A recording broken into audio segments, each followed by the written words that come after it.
team and your experience on Harvard Swimming and Diving with everyone. And then we'll be hearing from you in a little bit. The other thing I do want to, if you have it, the top 10 is always very impressive. In many events, everyone who's gold is still on the team that's listed in the top 10. And in some events, like for example, the women's 100 backstroke, we had 3 women under school record from last year. It's pretty impressive. So we have a lot of depth on our team. We have 2 under the school record from the 100 breaststroke. We've got many people that are just multiple, at minimum of 2, up to like 4 or 5 in the top 10 of all time that are currently on this team per event.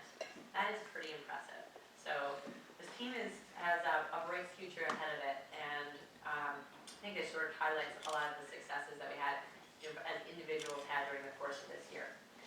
The most difficult part of this banquet always for me is the awards, because if I could just give an award for everything, then everyone in here would get an award. There is something that each woman has done on this team, swimmer or diver, that's worthy of acknowledgement. But ultimately, we only have several awards that we'll go through.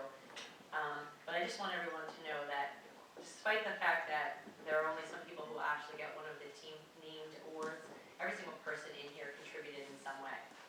Whether it was helping a teammate at some point become stronger, faster, challenge them a little further, everyone at some point did something to help someone else on this team. Okay. So we'll use that as an introduction then to Keith Miller, who is going to do a diving review and then present the diving award first.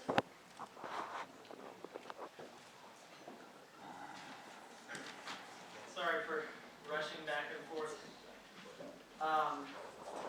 First, I'd like to thank Steph and Chris and everyone at the head table here for supporting me and the divers this year. I know sometimes it's difficult to look over and see the divers stretching and talking, and while everybody else is out there swimming back and forth and working like crazy. I just want to say the divers have worked hard too, and it may not be so easy to recognize sometimes. We all know that any one of us can find ways to dig down deeper, but I'm very proud of them, and I think the overall results point to a very successful year. I don't know if anyone, did you introduce Chantel? I wanted to just let everyone know that Chantel is our strength coach, and she has done a terrific job. I introduced her downstairs, and as I said to the men, we hope she'll be with us for many years. So thank you for coming. We had some injuries this year, with Emily in a boot for 6 weeks and Alex in one now. Then Amanda had a disastrous slip off the board in January right before we left for Miami, and that kept her off the boards for the entire training trip and limited her activity for quite a while after that. And then I think Lulu broke her toe. Was that? Good grief. I'm not sure if I missed something else with the injuries, but that was an interesting season that way, and we thank the training room for being there for us. But we recovered for the most part and finished the season healthy. Early in the season, we had some impressive performances, starting with a 1-2 finish on 1 meter at Cornell with Brittany and Amanda. The next week, we did it again against Columbia with Alex winning and Amanda second. Also, before the break, we had 2 more sweeps at the MIT Invitational with Cassie, Lulu were first and second on 1 meter, and then Tegan, Cassie, and Lulu were first, second, and third on 3 meters. So, pretty productive first semester. In the second semester, the HYP meet was the real highlight for everyone, swimmers and divers, and we outscored Princeton 25-13 in the diving events. It was a great feeling for the entire team to win at their pool. Brittany was our high scorer on 3 meter, and Emily was less than a half a point from winning the 1 meter event. Over the season, we showed remarkable depth with 6 different divers leading the squad in at least one event, with the upperclassmen setting the pace. Brittany and Alex both came out with on top 6 different times, and Tegan 5 times. So the depth was tremendous. All our divers scored at Ivies or ECACs this year. Lulu finished 10th on 3 meter and made it to the finals on 1 meter. At Ivy's, 5 different divers finished in the top 10 this year. Brittany finaled on both boards, and Cassie had an amazing event on 1 meter, finishing 7th. Tegan had her best finish ever, 4th place on 3 meter, and a very satisfying final meet for her. Alex and Emily missed the final on 1 meter, but came back very strong in the consolation finals, finishing 1-2 and beating 2 former Ivy champions that were also in the consolation final in that event from Princeton. So that was nice. After the first day, we were up by 14 points over Princeton in diving, and Brittany, our leading scorer, beat all the Princeton divers on both boards. I wanted to say something quickly about Alex. Is she back? Because she'll be our diving leader next year. Alex started the year very strongly and was our top performer on both boards at Columbia and at the Georgia Invitational. After a fairly strong 1 meter event at Ivy, she had a disappointing finish on 3 meter, and that's not easy after such a long season, especially after all the hard work she put in. I was very proud of the way she handled herself during that meet and throughout the year. She spent extra time working on her weakest dives all year long, and I'm sure that all that work and determination will continue to pay off next year. I remember talking with her after we got back from Ivy's, and she basically had no voice for days after that meet. She loves this team and has shown it through her work and success both on and off the boards. And now for the John Walker Award, I need to read it.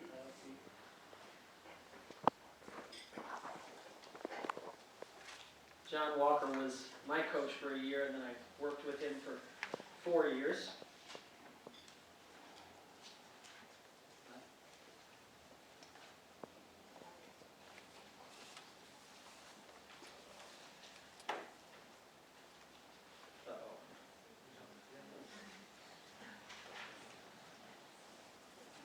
Oh, here it is. I got it.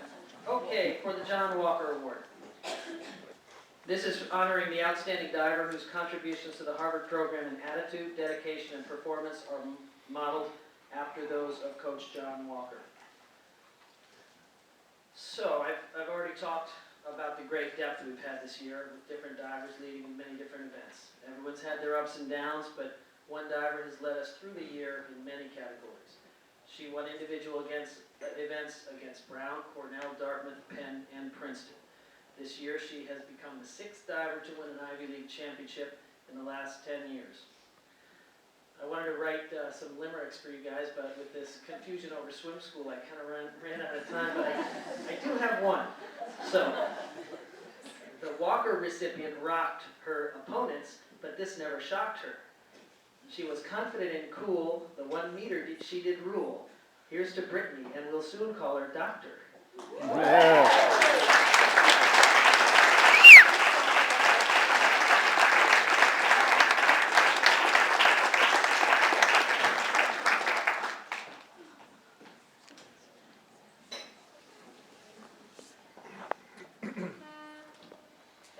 We're going to present is the Alice McCabe Award.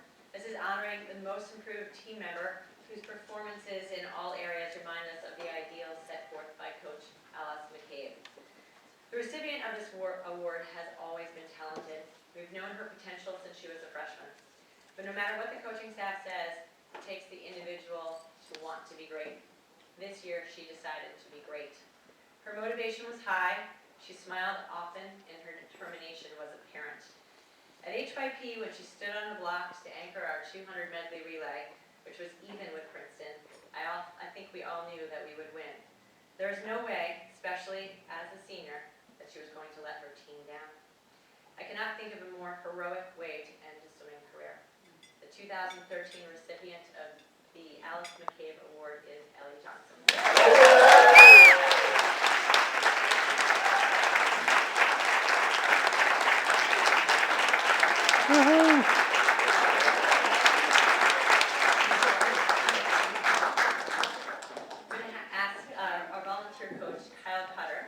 To come up and present the Spirit Award.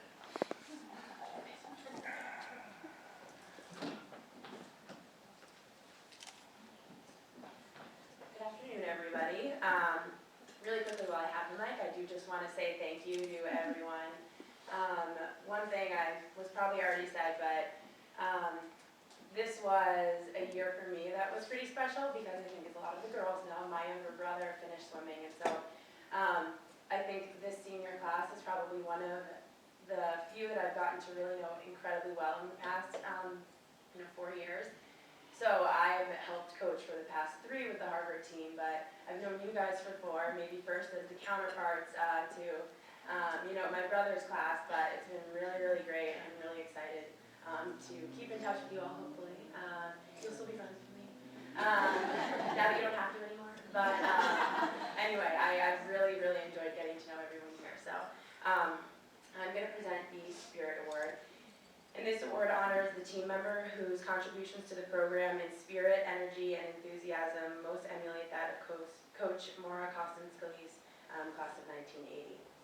So I think if we had a top 10 list of top 10 times equivalent for spirit on this team, that the names in bold would probably just take over that entire list. And this person, may not always be the loudest, but she certainly always has a smile that has a way of putting her teammates at ease, getting them through tough practices.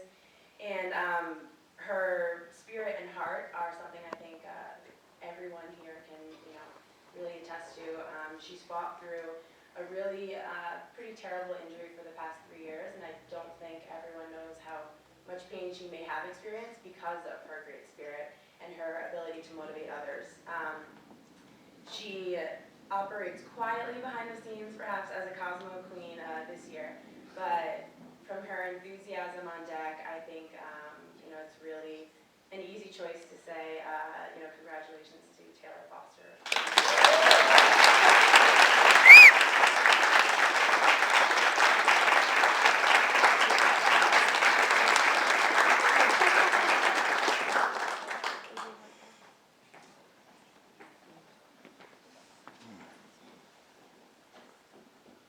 For many of our awards, this is, I guess, part of being a women's team that was started in the 1970s. Most of the people that these awards are named after are still alive. And in 2008, when my position was endowed, we had all of them come together to present their own awards, and I would love to have that happen again. Nancy Sato was in town. Her daughter does or just graduated from Harvard. She'll graduate this year. So she is in town a fair bit. She was a diver. She has an amazing story to tell about being one of the first women's classes of divers, probably the only diver. The only female diver. She's got wonderful stories about how the men used to train without suits at the mat, and they'd have to vacate before she'd go in for her diving workout. So anyway, if there's an opportunity to ever hear her speak, I will absolutely, if the timing works out, have her come back. But without her being here to present this award, I will present it. The Nancy Sato Award is honoring the senior whose action and attitudes over the years reflect a strong commitment to the improvement of Harvard swimming as demonstrated by Nancy Sato, class of 75. 4 years ago, she was an eager, wide-eyed freshman who grew into a confident leader. Watching the seniors become such strong, independent women is definitely one of the perks of this job.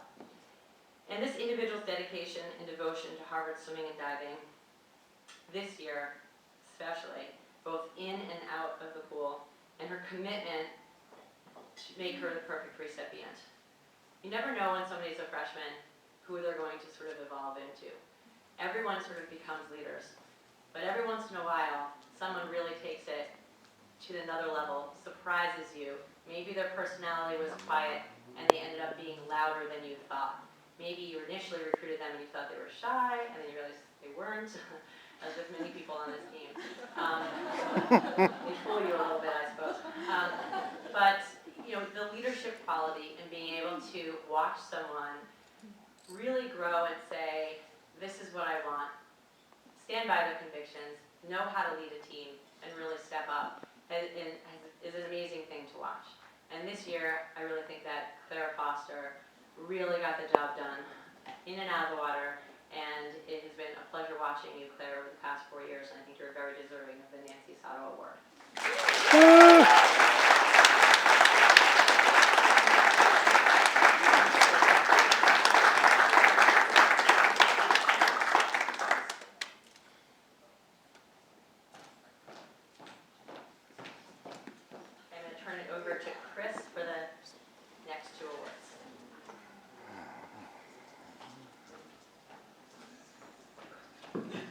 Check. You hear me? Check. All right. I'm not very good with mics, but I'll try. So, I do have something to say, but I'll wait because stuff's going to give me 2 minutes. I promise it won't be more a little bit later. So the first award that I will present, excuse me if I butcher one of the pronunciations of the names because that French accent stays in there a little bit. But the Dr. Mary Ellen Mangano Award, sorry, see already, is the unsung heroine awarded to the person whose dedication, hard work, and overall pursuit of excellence emulates those of the late Dr. Mangano.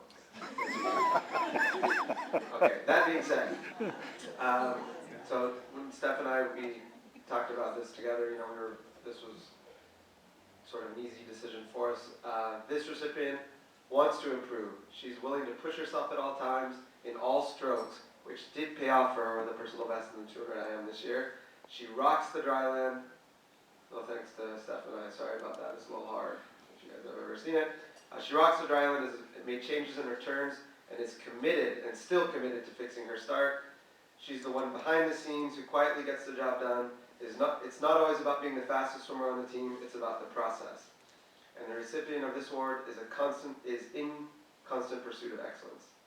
I am pleased to award the 2013 Dr. Mary Ellen, I'm going to butcher it again, Mangano to Steph Farrell. Great.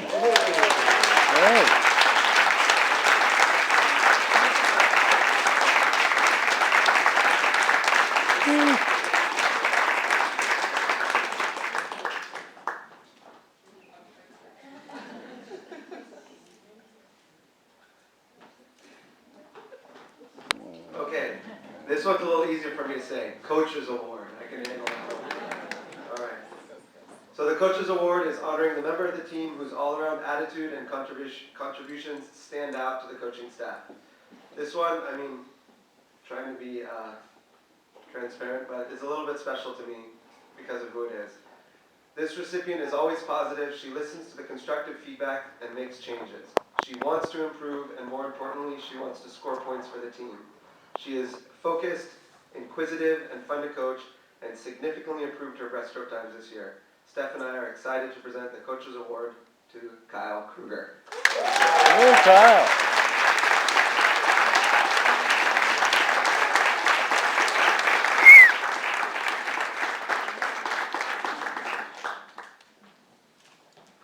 Thanks. Okay, we have 2 awards to go. The next one is the Outstanding Freshman Award. This one is honoring the freshman whose outstanding talent and contribution to the team throughout the season perseveres so that she may reach her goals and has helped the team surpass theirs. We have a lot of talent in the freshman class, but ultimately we actually have 2 recipients of this year. The first recipient surprised herself. She swam a lifetime best in the 200 back at Cornell. She went under 2 minutes again 1 week later. I think she knew with confidence that she could actually be good. She learned how to kick further, as in more than 4 dolphin kicks underwater. She learned how to trust her last lap, and she knew how to push her teammates and how to let them push her to be better. With 3 personal best times this year and much more room for improvement, the first recipient of the Outstanding Freshman Award goes to Danielle Lee.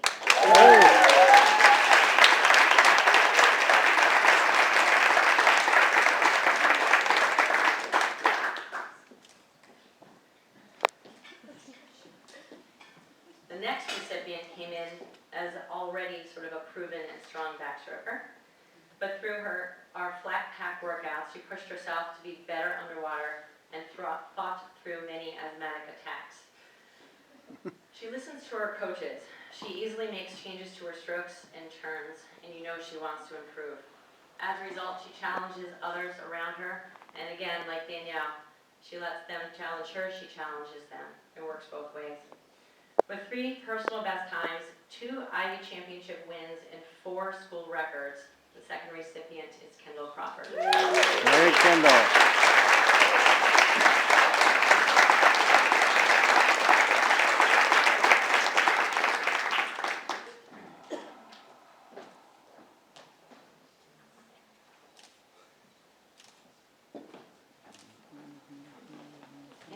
to our next award. This is the Sharon Beckman Award. Again, someone I wish could be here today to present this to everyone. I mean, well, to be a winner, but would be here for everyone and explain sort of the history. She's also another person who's wonderful explaining the history of women's swimming. I think Kyle heard her speak once. She's a professor of law school at Boston College. Anyone's interested in law school. So the Sharon Beckman Award is honoring the swimmer whose outstanding performance, dedication, qualities of leadership, and promotion of Harvard swimming emulates that of co-captain Sharon Beckman, class of '80. This recipient could be counted on all year to swim fast and win races. She's versatile, confident, and a solid relay member. While she's been a tremendous asset to our team since freshman year, it wasn't until last summer, of course this is always my perception, but last summer, in her pursuit of Olympic trials where she swam fast and yet fell short, that I really saw a change. She decided that she was going to be good. She wasn't fearful of hard work. She wasn't fearful of racing. And as a result, she set team records this year in the 50, the 100, the 200 free, as well as part of the 200 and 400 medley relays. She won the 200 free at the Ivy Championships, set the pool record at Blodgett in the 100 free at the ECAC meet, and was part of the 200 medley relay team that broke the Ivy League record. Her fast swimming earned her a trip to NCAAs where she had a tremendous experience and finished in the mid-30s in all of her events. She's absolutely determined to be back next year with friends. This year's Outstanding Swimmer Award, the Sharon Beckman Award, goes to Sarah Lee.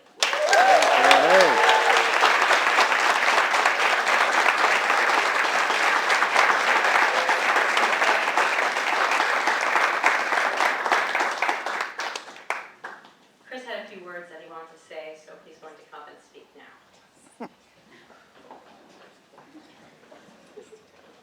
I'm going to read something again because I can't remember it. But before that, I just want to share two stories. Some of you parents may know that your daughters have sometimes said, "Oof, Chris can sometimes be a little bit harsh with us." And it's only because I care. This group of young women, and not to seem a little bit arrogant, but I literally have lived around the world and been to many countries, many more than probably you could even imagine. And this group of young women that I spent this year with are incredible. I've never been with a group of people that are smarter, want it more, determined, caring for their teammates, caring for everyone, caring for their coaches. And I just really want to take my hat off. Not wearing a hat, which is very rare, but to everyone in this room, including my colleagues, these three people right here, just an amazing group of people. And y'all can be really, really proud. And the story, y'all, I got that from Kendall. The first story I want to share with everybody here is when Steph and I were at Olympic trials this past summer, a friend of ours, he was trying to sell us suits, but that's okay, who was a very good swimmer. In 1992, he went to the Olympic Games in the 200 breast. He was pretty famous because he was the only person to beat, at that time, the world record holder, a gentleman named Mike Barrowman in the 200 breaststroke. This individual that I'm speaking about is Rock Santos. He was just chatting with Steph and I at the pool, and he said something, and at first I was like, where's this going, Rock? And when we finished, he was so genuine and so honest about it, I really didn't get it until now, standing here in this room. He said, you know, you guys, I've been an Olympian. And, you know, he even won a gold medal because he swam in the morning on the relay. He didn't swim in the final, but when you swim in the prelims in the morning, you also get the medal. So, a gold medal winner, swam at Cal, NCAA champion. And he said to Steph and I, he said, you know, I've been an Olympian, and I would rather my daughter swim at Harvard and even be a team captain at Harvard than to be an Olympian. And for a guy that went to Cal and doesn't even really get Harvard, for him to say that, I was a little bit, didn't really get it until now, finishing this whole year. And I think that's important, that's powerful. And the fact that he said that, I think you guys should, everyone in this room, including myself, we should all be proud that somebody would say that. So that's one story. The other story I want to share with you, as you guys know, I have a little tiny bit of Cherokee blood.